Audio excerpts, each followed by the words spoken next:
تمہارے قابل کہتے ہیں کہ قرآن مجید میں نور ہے. چلو میں پہلے اس کو ثبوت دیتا ہوں, باقی بات تو پھر کریں گے نا. میں تمہارا جاسوس ہے کیا؟ تمہارے بچوں کو قرآن پڑھاتا تھا, نمازیں پڑھاتا تھا, میں نے بھی بہت سی آیتیں رٹی ہوئی تھی. اگر نور ہوتا تو میں نور کیوں نہیں ہوا؟ میں نور کو سکھی بن جیسا گیا تھا ویسے ہی آیا. ایک عیسائی بھی بیٹھا ہوا تھا, اس نے کہا میں بھی دن رات تمہارا قرآن پڑھتا ہوں, نور بہن کو نہیں ہوا. تو ہم نے کہا بات یہ ہے کہ تم اس کو دل سے نہیں پڑھا, نہیں کہہ سکتے تمہیں. کہنے کا ٹھیک ہے ہم نے دل سے نہیں پڑھا, تمہارے مسلمان بھی دل سے پڑھتے نا, وہ نوری کیوں نہیں ہوئی؟ بات بولنا. اگر یہ نوری ہوتے تو اتنے فرقوں میں مبتلا کیا ہوتے؟ سارے ہٹ ہی ہوتے نا, سارے قرآن پڑھنے والے ایک دوسرے کو کافر منافق کہہ رہے ہیں نا. مقصد یہ ہے کہ وہ قرآن ان کے اندر اترا نہیں ہے, اندر جاتا تو نور بنتا ہے نا. وہ دوائی اندر جائے تو شفا دے نا, قرآن دل میں جائے تو نور پہنچائے نا. تو قرآن ان کے دلوں میں اترا ہے.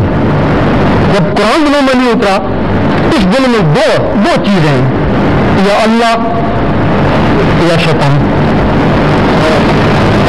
یا تمہارے دل میں اللہ ہوگا, اگر اللہ نہیں ہے تو شیطان ہوگا. میں نے تم سے بات سے بڑے نمازیوں کا بھی بولا, اگر تمہارا دل خالی ہے اس میں شیطان ہے. لوگ کہتے ہیں ہم تو تلاوت کرتے ہیں, نمازیں پڑھتے ہیں, ہمارے سے شیطان کا کیا کام, کہتے ہیں نا. یہ بہت بڑا دھوکا ہے. بھائی تو نماز پڑھتا ہے, تیرے دل میں وسوسے کیوں آتے ہیں؟ یہ تو اللہ کے حضور کھڑا ہے, یہ سوچنا بھی نہیں چاہتا وہ اسی طرح دل میں آتے ہیں. تو دل میں شیطان ہی تب آتے ہیں, یہ شیطان ہے تب آتے ہیں نا. کیسے کہتے ہیں شیطان کو میرے ساتھ کیا کام ہے؟ وہ آتا ہے تمہاری نماز خراب کر کے چلا جاتا ہے. نماز خراب ہوتی ہے تب وہ آتا ہے نا, وہ تمہارا اللہ کے درمیان ایک ٹیلیفون ہے اس میں وہ بیٹھ جاتے ہیں. جب تمہارے دل میں اللہ اللہ بھیجے گا, دل کی دھڑکنیں اللہ اللہ پکاریں گی, اس وقت جب تم نماز پڑھو پھر بھی شیطان آئے گا تمہاری نماز خراب کرنے کے لیے. ایک دن حضرت ابو بکر صدیق رضی اللہ تعالیٰ نے حضور پاک سے فرمایا کہ جب میں نماز پڑھتا ہوں تو مجھ کو وسوسے آتے ہیں. آپ نے فرمایا تمہیں دو قسم کا سوال مل رہا ہے, لیکن نماز پڑھنے کا اور جہاد کرنے کا. جب وہ شیطان آتا ہے اتنے دل میں اللہ اللہ ہو رہی ہے, اور اس کو باہر نکالتی ہے وسوسے کو, پھر وہ آتا ہے پھر اللہ اللہ اس کو باہر نکالتی ہے. یہ تو جہاد ہو رہا ہے نا. اب جب وسوسے آ کے چپ کر کے بیٹھ گئے, جہاد تو نہیں ہے نا, وہ تو شکست ہے, پھر تو شکست ہے. اس وقت ضروری ہے یہ دین اللہ کا دین ہے, اس کو دین اللہ ہی بولتے ہیں. یہ آیا کرتا تھا خاص خاص بندوں کے لیے, جن لوگوں کے لیے دین آیا, عشق آیا, خواجہ صاحب بن گیا, داتا صاحب بن گیا. یہ صرف انہیں لوگوں کے لیے تھا جن کو اللہ چاہتا تھا. اب اللہ نے اس کو عام کر دیا, جو بھی آئے لبیک سمجھے, جو بھی ہے لبیک, عیسائی ہے, ہندو ہے, سکھ ہے, مسلمان ہے, کوئی بھی ہے, یہ علم سب کے لیے ہے. اور جس میں وہ علم چلا جائے گا وہ تو اللہ کا عاشق ہو جائے گا. جب اللہ کا عاشق ہو جائے گا تو جدھر اللہ ادھر ہو.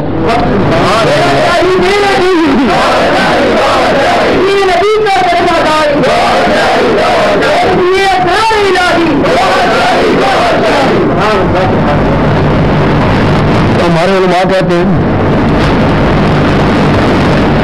یہ خاص, ہم مانتے ہیں باتیں صحیح ہیں, لیکن یہ باتیں خاص نہیں کرنی چاہیے. یہ باتیں خاص نہیں کرنا, عاموں کو ہمارے لیے رہنے دینا. عاموں میں یہ باتیں زبردست, ہم کہتے ہیں وہ جو خاص لوگ تھے نا وہ ابھی عام میں تبدیل ہو گئے. اب خاص میں اور عام میں کیا فرق ہے؟ دونوں ایک جیسے ہی ہے نا, جیسے وہ نماز پڑھتا ہے ایسے بھی پڑھتا ہے نا. ہم عام میں وہ باتیں کرتے ہیں, ان میں جو خاص عام میں پھنسے ہوئے وہ نکل آتے ہیں نا. ہمارا ان سے یہ اختلاف ہے. جب یہ دل اللہ اللہ میں لگتا ہے, جس دن یہ دل اللہ اللہ میں لگتا ہے اس دن تمہاری گاڑی اللہ کی طرف چل پڑتی ہے. کیونکہ اللہ کا تعلق اس دل سے ہے نا, جس دن اللہ اللہ اس دل میں کری تمہاری گاڑی اللہ کی طرف چل پڑی ہے. اب اس گاڑی کو پیٹرول کی ضرورت ہے نا, تو شریعت اس کا پیٹرول ہے. نماز روزے پڑھتے رہو, گاڑی چلتی رہے گی. اس طریقت کا پہلے تو دل سے آنا. اور جب ایک گاڑی اللہ تک پہنچ جاتی ہے اس کو حقیقت کہتے ہیں نا. حقیقت کا طلب تم نظر سے.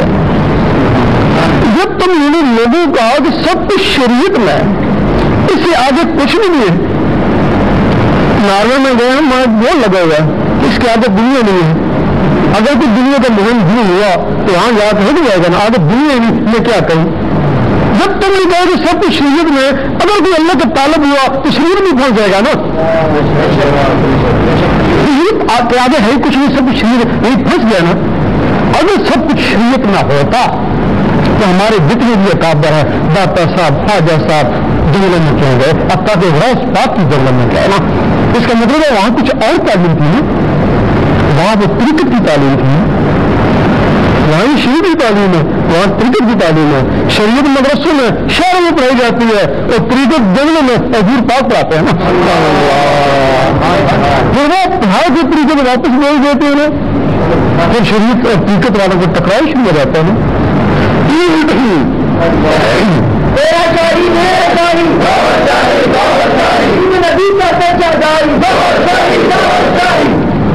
میں بھی نہیں جاتی ہوں, ہمارے علماء پیچھے جاتے ہیں, کہتے ہیں اس کو بس کچھ بیان نہیں کرنے دو. جتنا وہ روکتے ہیں اتنا عروج ہے اللہ رسول کو حکم ہے. اب وہ دعاؤں کے پاس جاتے ہیں تو طالب ہے کہ مجھے اللہ کی طلب ہے, تو نماز پڑھ, قرآن پڑھتا ہے, ساری شریعت اپناتا ہے, داڑھی بھی رکھ لیتا ہے. 5-6 سال ہو گئے, مولوی صاحب کو رب کا نام و نشان نہیں. تو ایسا کر سیاست میں آ جا. سیاست حضور پاک نے کری تھی, تو سیاست میں اس کو لگا لیتی. 5-6 سال سیاست میں لگ گیا. مولوی صاحب اللہ کا نام و نشان نہیں, کہ تو جہاد کر. اس کو فضیلت ہے کہ جہاد کیا, تو وہ یار رسول اللہ بھی کہتے تو ان کو مار, وہ تجھے ماریں گے, جہاد شروع ہو گئی. اس طرح نوجوانوں کی زندگی جو ہے وہ برباد ہو رہی ہے, وہ زندگی برباد ہو رہی ہے. پھر عالموں میں بھی کئی قسم کے عالم ہیں. ایک عالم ربانی ہے, وہ جس کے سینے میں قرآن اترا, اس کو عالم ربانی کہتے ہیں. وہ قاری نظر آتا ہے لیکن حقیقت میں ہے قرآن. جس طرح اس قرآن کی تعظیم کر رہے ہیں, اس کو چون سکتے ہیں, اس کو پش نہیں کر سکتے, اس طرح اس عالم کو چون سکتے ہیں اور اس کو پش نہیں کر سکتے, کیونکہ اس کے اندر قرآن ہے. اس کو عالم ربانی کہتے ہیں. اس نے کافروں کو مسلمان بنایا ہے. مسلمانوں میں کوئی فتنہ کھڑا ہوا اس نے بتایا, اور جن کے سینوں میں قرآن نہیں, جن کے ہاتھوں میں قرآن ہے, اور جن کے ہاتھوں میں قرآن ہے ان کو عالم سو کہتے ہیں. تو اس قرآن کے ذریعے اس نے 72 فرقے بنائے, قرآن سے بنایا تھا اس نے. اور تیسرا ہے جس کے بغلوں میں قرآن, یہ قرآن پڑھ رہا ہے, ہاتھوں میں قرآن ہے. اور تیسرا بڑا خطرناک ہے جس نے نوجوانوں کی زندگی خراب کر دی, اس کے بغلوں میں قرآن ہے. اور اس کے لیے دل شاہ فرماتے ہیں, کھا کے سارا مکرے آنگے جنہوں کے بغل میں قرآن. صبح کہتے ہیں بے نظیر کافر ہے, شام کو جب پیسے ملتے ہیں کہتے ہیں ہم نے تو کہا ہی نہیں تھا. وہ اس قرآن کی آڑ میں سیاست کرتے ہیں نا, قرآن کی آڑ میں سیاست کرتے ہیں اور کہتے ہیں حضور پاک نے بھی سیاست کری تھی.